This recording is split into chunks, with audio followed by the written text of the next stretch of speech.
Donc bienvenue dans ce podcast numéro 2 dans lequel on va traiter de mon thème favori, le droit immobilier.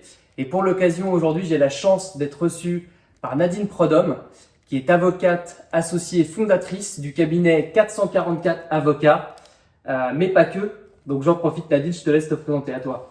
Eh bien, écoute, j'ai aussi le plaisir d'être maître de conférence à l'université Sorbonne Paris-Nord et puis formée à la médiation et au droit collaboratif. Bref, ma passion, c'est le droit. On a de la chance de t'avoir aujourd'hui alors. C'est ça. Bon alors première question, qui est pour moi peut-être la plus grande fausse idée reçue sur le droit immobilier. Est-ce qu'on est obligé d'accepter une offre au prix qui est affiché quand on voit une annonce immobilière? Alors ça, c'est une question qui est vraiment très intéressante parce que il y a beaucoup d'idées erronées sur cette question. Le vendeur n'est jamais obligé d'accepter un prix à l'offre qui apparaît, à l'offre affichée. On a un arrêt de la Cour de cassation du 28 juin 2006 qui est très intéressante et qui qualifie ce prix affiché d'une offre de négociation, ce qui laisse une marge de manœuvre ensuite pour discuter du prix qui sera accepté et qui permettra au vendeur de choisir en considération de plusieurs offres qu'il aurait reçues, celle qu'il entend accepter ou pas. Donc c'est plus une invitation à négocier qu'un contrat signé ferme ces prix-là. C'est une invitation à négocier. Il n'y a absolument pas de contrat à ce stade-là. Un prix d'offre qui ferait l'objet d'une acceptation n'indique même pas un début de relation contractuelle. Très bien. Et peu importe le cas de figure, que ce soit avec un agent immobilier, les gens qui veulent vendre de particulier à particulier par exemple, ou qui affichent le prix à la fenêtre avec à vendre. Exactement. D'accord? Très bien. C'est une offre de négociation. D'accord, très bien. Et donc deuxième question, dans le cas où ça se passe mal, dans quelle situation peut-on se tourner vers un avocat en droit immobilier? Alors en fait, se tourner vers un avocat en droit immobilier peut présenter différents avantages. Il peut vous accompagner dans le cadre de la rédaction des actes. Il peut vous accompagner également lorsque se présentent des difficultés particulières, l'existence d'un bail commercial ou d'habitation sur le bien immobilier. Il peut également intervenir dans le cadre d'une négociation qui aurait un aspect juridique, c'est-à-dire que l'objectif, en toute hypothèse, est de trouver une solution négociée, même à un problème juridique, et l'avocat, qui est formé à la négociation raisonnée ou au droit collaboratif, peut être un acteur majeur pour accompagner dans le cadre d'une vente et assurer une parfaite sécurité juridique et une transparence. L'acquéreur, comme le vendeur, prendront leurs décisions de manière éclairée. Très bien. Tu soulèves aussi un autre problème généralement donc en cas de litige. Par exemple, quand un propriétaire veut vendre un bien qui est déjà loué, donc avec un bail, avec un locataire, est-ce que c'est possible? Est-ce qu'on doit le faire avec un avocat? Comment ça se passe concrètement? Bien sûr, alors il n'est absolument pas nécessaire de le faire avec un avocat. En revanche, il existe des obligations, tant pour le vendeur que pour l'acquéreur. Le vendeur, une obligation de transparence, c'est-à-dire indiquer que le bien est occupé ou pas et communiquer le bail en question. Et le deuxième point, c'est que ce bien sera vendu, loué. Il existe des faculté en fait de négocier éventuellement directement ensuite avec le locataire, mais ça ne sera qu'en considération de la décision du locataire. Donc par exemple sur l'évaluation du financement, il sera important de tenir en compte du revenu locatif produit par ce locataire qu'on ne pourra pas éjecter. La deuxième obligation qui est essentielle, et c'est là où l'avocat peut intervenir, c'est permettre au locataire d'exercer ce qu'on appelle un droit de préemption. Ça signifie qu'il a le droit d'acheter avant tout autre acquéreur. Donc le vendeur doit juste l'informer par lettre recommandée avec accusé-réception qu'il entend vendre ce bien à tel prix. Si le locataire n'entend pas faire valoir son droit de préemption, il en informera le vendeur et ce droit de préemption se trouve purgé, le vendeur peut vendre à qui il veut. D'accord, mais donc il n'a pas de favoritisme, ce locataire, sur le prix de vente? Non, il n'a pas de favoritisme. Le vendeur doit simplement informer que ce bien est vendu à tel prix, il exerce ou pas son droit de préemption avec ce prix qui est annoncé. Très bien. Et donc ça, c'est donc pour la mise en vente. Donc concernant les annonces des agents immobiliers, que dit le droit? Quelles sont les informations que doivent comporter ces annonces immobilières? Alors, les annonces immobilières, elles doivent présenter un certain nombre de mentions aujourd'hui qui ne sont pas négociables, mais qui sont devenues des classiques. La surface exacte de ce bien qui apparaîtra dans ce qu'on appelle le DPE, c'est le diagnostic qu'on fait préalablement à la vente, qui doit être fait dans les 3 mois précédant la mise en vente de ce bien, qui implique quelquefois qu'on soit obligé de le refaire plusieurs fois, alors même que la surface, il est peu probable qu'elle change par l'effet du temps. La surface doit être calculée en loi Carrez, mais uniquement si le bien est en copropriété. Ce qui signifie que pour les maisons, les hôtels particuliers, la loi Carrez n'est absolument pas obligatoire. Le deuxième point, évidemment, c'est de faire apparaître le prix de vente.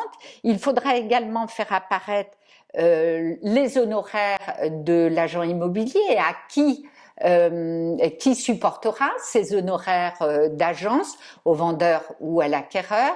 Il devra également mentionner des informations relativement justement à ce diagnostic, la classe énergétique, puisque on sait que depuis des lois récentes qui ont d'ailleurs encore été réformées, et chaque année on a des exigences particulières qui sont plus liées à la location d'ailleurs, mais en tout cas qui doivent permettre à l'acquéreur de prendre sa décision de manière éclairée. Dernier point, on vient juste d'en parler, c'est si le bien est loué ou pas. Très bien. Mais effectivement, c'est très différent d'un pays à l'autre, parce que moi j'ai appris l'immobilier à Londres, et en Australie par exemple, je vais vous apprendre quelque chose. Dans une annonce immobilière, l'agent immobilier n'est pas obligé de dévoiler la surface.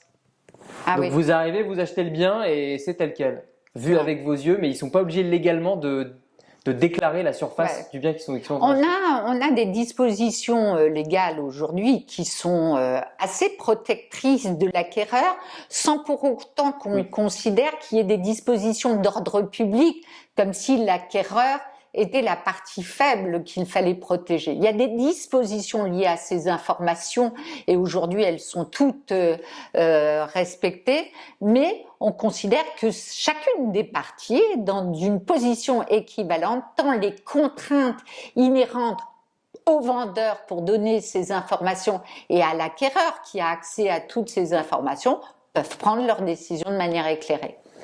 Très bien, c'est le but. Exactement. Et autre chose aussi, donc forcément dans les annonces immobilières, il faut faire figurer le numéro du mandat de vente. Et moi, en tant qu'agent immobilier, c'est ce avec quoi je me bats avec beaucoup de vendeurs qui ne veulent pas signer de mandat de vente, donc on ne peut pas avancer. Est-ce que le mandat est obligatoire dans tous les cas de figure? Le mandat est obligatoire dans tous les cas de figure. C'est une aberration juridique et économique que d'envisager des relations contractuelles sans mandat. Tu parles du numéro de mandat qui en fait constitue une obligation de l'agent immobilier, mais c'est plus à l'égard du fisc, mais ça permet de savoir à chacune des parties à quoi elle s'engage.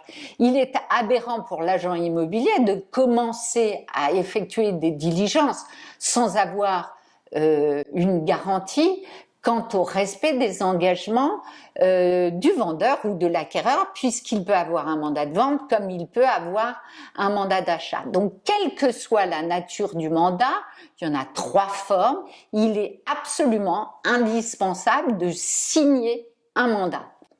Et donc je rebondis, quelles sont ces 3 formes de mandat? Parce qu'il y en a 2 effectivement qui sont assez populaires, mais la 3e on la connaît pas forcément très bien. Non, on la connaît pas très bien.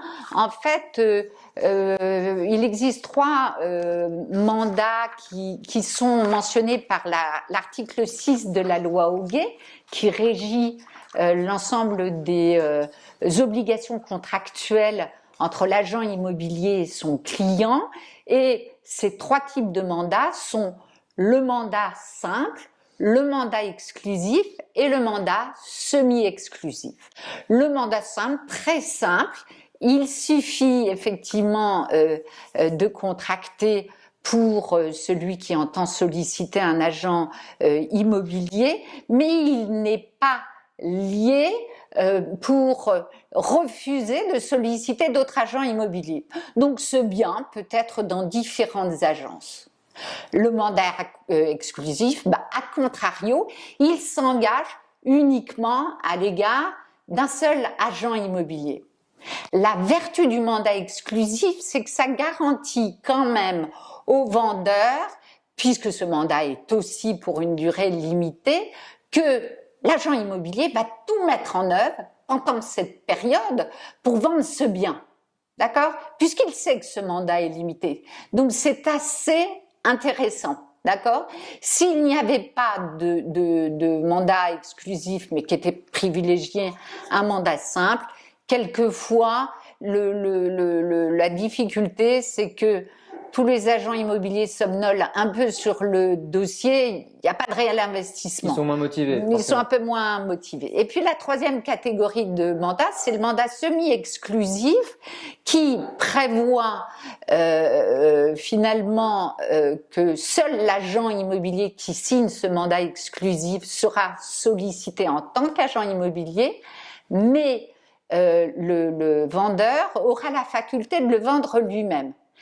Attention, il aura la faculté de le vendre lui-même sous réserve que l'acquéreur n'ait pas été présenté par l'agent immobilier. D'accord? Ça signifie que la tentation pour certains vendeurs de se dire « Ah bah tiens, il y a un acquéreur qui m'a été présenté, l'acquéreur me recontacte en offre, mais je vais réussir à faire une économie ou à faire réaliser à une économie à mon acquéreur », ça ne fonctionne pas parce que ces honoraires sont dus puisque le client a été présenté par l'agent immobilier. Très bien. Et donc au moment où on a choisi son agent immobilier, quelles sont les obligations légales de cet agent immobilier? Alors, il y a 2 questions un peu différentes, ou plutôt de réponses un peu différentes qui pourraient être formulées. La première, c'est les obligations légales de l'agent immobilier pour devenir agent immobilier. Vous avez certaines personnes, moi ça m'est arrivé dans ma pratique de découvrir qu'une entreprise de BTP se présenter comme un agent immobilier pour dire « moi je vais vous faire l'intermédiaire, d'ailleurs je vais vous donner un coup de pinceau dans cette pièce ». Non, l'agent immobilier est aujourd'hui encadré, enfin voit ses fonctions encadrées par un régime qui garantit le professionnalisme de l'agent immobilier. Il doit être titulaire d'une carte professionnelle. Le régime s'est encore endurci puisqu'aujourd'hui cette carte professionnelle doit être contrôlée tous les 3 ans, contre tous les 6 ans, je crois, avant. Il doit détenir un mandat écrit. Donc là aussi, c'est ce qui explique que l'agent immobilier, juridiquement, comme l'avocat, ne peut pas intervenir tant qu'il n'a pas ce mandat, cette convention signée. Ça fait partie de ses obligations légales. Il sera aussi là pour donner des informations à l'acquéreur et au vendeur, obligation de transparence, intéressant sur tout ce qui touche les vices cachés, le dol, les manœuvres déloyales. Et puis ensuite,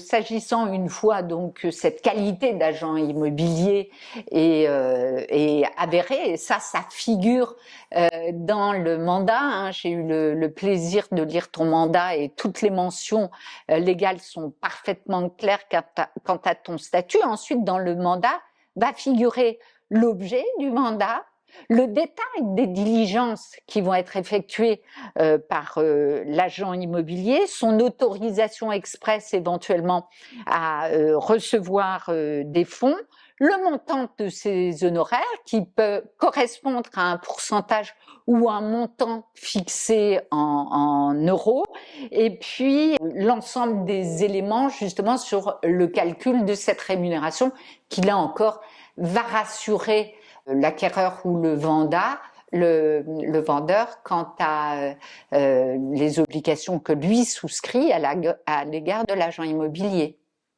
Très bien, merci pour cette question très précise. Je pense qu'il y en a beaucoup qui veulent se tourner maintenant vers le métier d'agent immobilier diligent.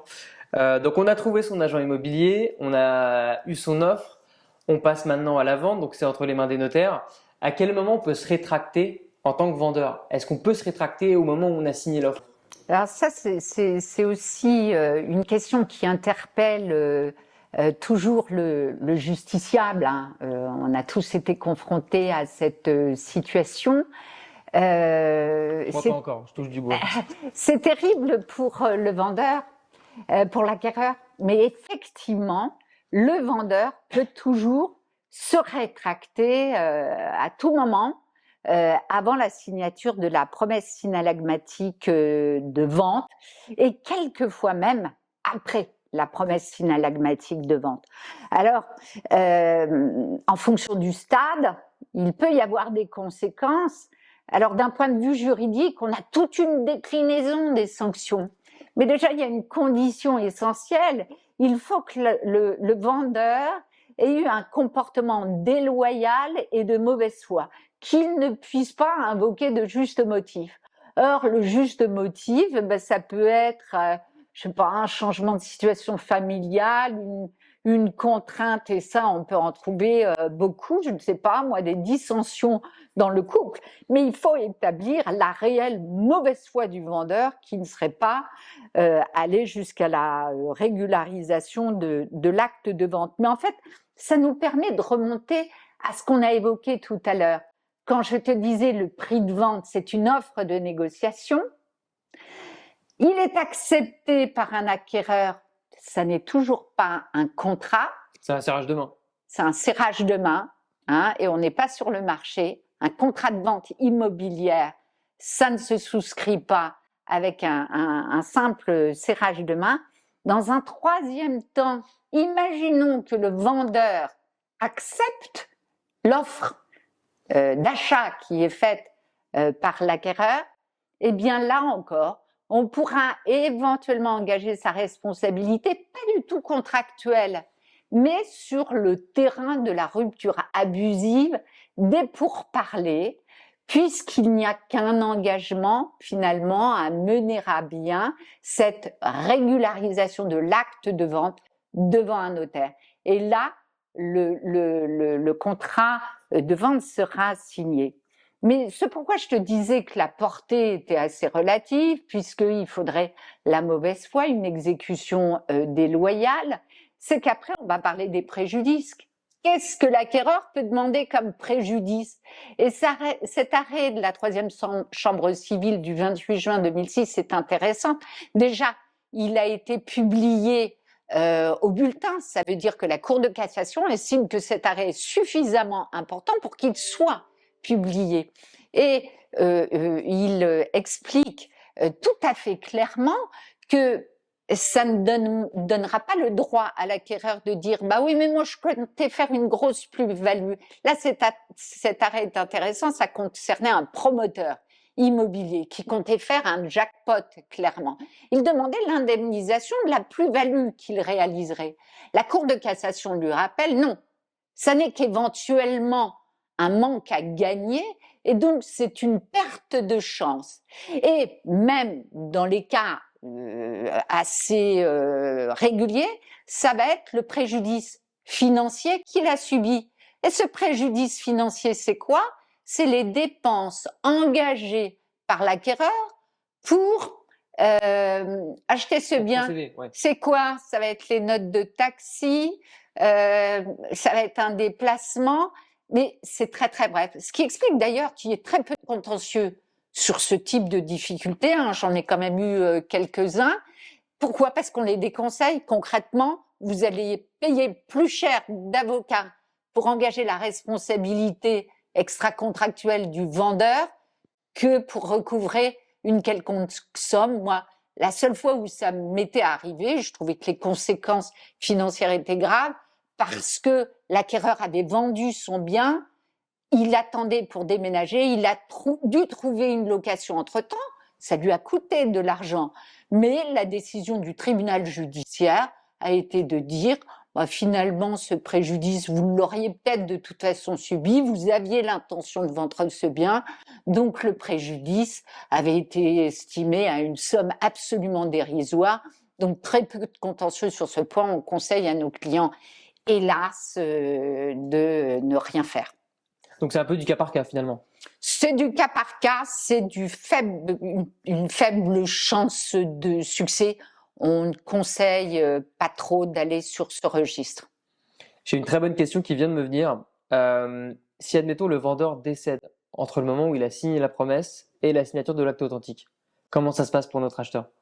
Alors en fait, les ayants droit sont tenus. Alors les ayants droit, ce sont les successibles du vendeur décédé, vont être tenus par les obligations souscrites par le docujus, c'est-à-dire la personne décédée dont ils tiennent les droits. D'accord? Donc c'est le prolongement de la chose et c'est là où le notaire ou l'avocat peuvent accompagner Exactement. l'ensemble des parties. Très bien. Donc le vendeur, on a vu son profil. Est-ce que l'acheteur, lui, peut se rétracter après avoir signé la promesse? L'acheteur, lui, peut se rétracter. Alors, on n'a pas évoqué la problématique liée à la clause pénale, c'est-à-dire que justement, s'il n'y a aucun motif légitime de se rétracter et que, par exemple, le contrat n'est pas sorti d'une condition d'obtention du prêt, puisque là, on considère que c'est une condition légitime, il risque de perdre cette clause pénale. Et rappelons-le, la clause pénale, elle est comprise entre 5 et 10% du prix de vente, ce qui peut être assez douloureux. Donc effectivement, quand un acquéreur s'engage, eh bien il faut le faire de manière réfléchie pour être sûr de mener à bien cette vente. Très bien. Donc on voit effectivement que le droit immobilier, c'est quand même très spécifique. Est-ce que tu sais si parmi toutes les formations des avocats, est-ce qu'il y a une prédominance pour tel ou tel type de domaine ou... En fait, s'il existe des avocats spécialisés en droit immobilier. Donc c'est un métier à part entière. Alors en fait, c'est effectivement très très pertinent parce que c'est une interrogation qu'ont souvent nos clients, c'est-à-dire de se dire est-ce que je peux aller voir un avocat lambda dès que j'ai un problème en droit immobilier. Comme en toute matière, il est important d'avoir un avocat compétent, hein, c'est comme un boulanger. C'est bien que la baguette soit bonne et qu'il n'y ait pas de problème d'intoxication alimentaire, parce que là, les effets peuvent être beaucoup plus graves. Alors, en fait, on distingue en matière immobilière 3 types d'avocats. Alors, rappelons-le, pour devenir avocat, il y a une formation qui est extrêmement sérieuse. Hein, on a l'autorisation de passer l'examen pour entrer à l'école d'avocat au terme d'un bac plus 4. La plupart des étudiants ont un bac plus 5, voire 2 bacs plus 5. Ensuite, ils passent le CRFPA. Ils vont avoir 18 mois de cours et de stage. Et ensuite, passeront ce certificat d'aptitude à la profession d'avocat, le CAPA. Ça ne fait pas eux des spécialistes en droit immobilier. Et là, on doit distinguer 3 types d'avocats. L'avocat qui est spécialisé en droit immobilier.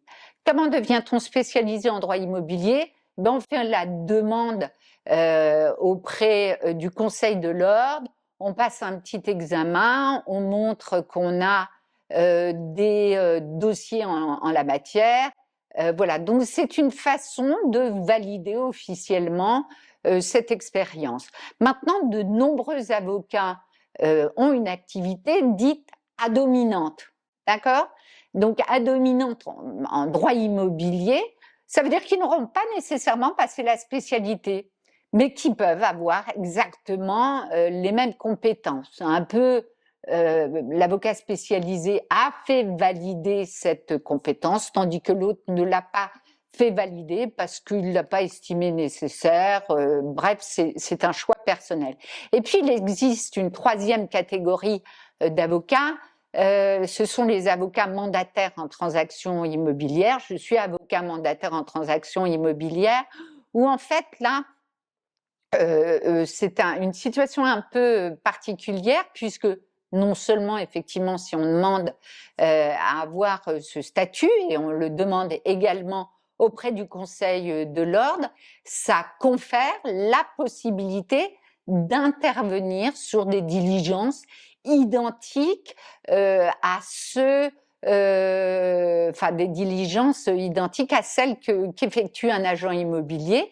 Il faut savoir qu'assez régulièrement, d'ailleurs, les avocats vont travailler de concert avec des agents immobiliers parce que l'agent immobilier, lorsqu'il est extrêmement compétent, intelligent, comme toi, et comme enfin j'ai pu l'étudier dans ta démarche, ta pratique que j'ai eu le plaisir de constater. Tu gardes ça, hein. Oui, j'ai été payée pour ça, non, je plaisante. Il y a une démarche commerciale, un rapport au marché qui est tout à fait particulier, un réseau, et je pense que c'est intéressant de travailler de concert en surfant tant pour le vendeur que pour l'acquéreur sur la sécurité juridique garantie par l'avocat, et deux, le potentiel et l'efficacité de l'agent immobilier. Donc c'est une collaboration qui me paraît effectivement essentielle. Et puis le savoir-vendre, c'est un petit peu ça aussi. Mais c'est le savoir-vendre, exactement. On peut aimer, j'ai un goût pour la négociation, mais il y a chez certains agents immobiliers, et pas tous, hein, on le voit bien, une intelligence humaine qui fait que on n'a aucun doute sur le résultat que ça produira. C'est évident, évident. Bon, bah, vous l'aurez compris, vous avez besoin à la fois d'un agent immobilier, mais aussi d'un avocat en droit immobilier. Donc, merci à tous de nous avoir suivis. Merci Nadine pour ton accueil. C'était un plaisir. Et puis à très bientôt. Merci beaucoup. Merci, à bientôt.